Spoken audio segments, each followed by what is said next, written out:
無理。自分の足の重みで痛いから。大丈夫？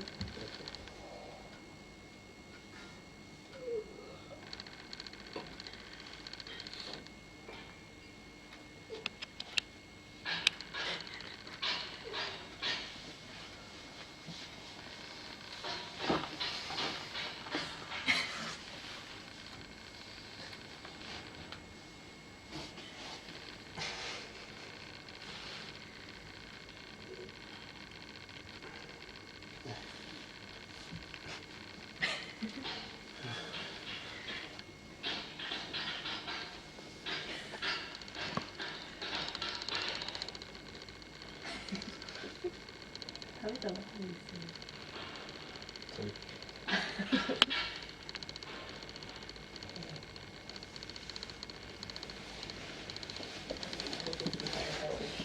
出してちょっと体を起こして、このそうそうそう、わかる。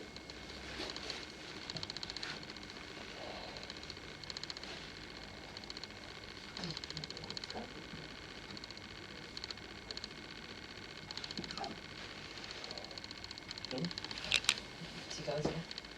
この膝が。そうそうそうそう。ちょっとあんまり後ろに行き過ぎちゃう。もうちょっと前に来て。そうそうそう。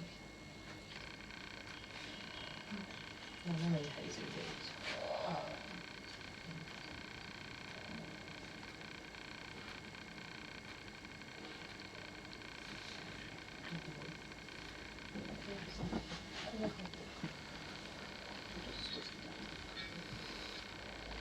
そうそうそうそう。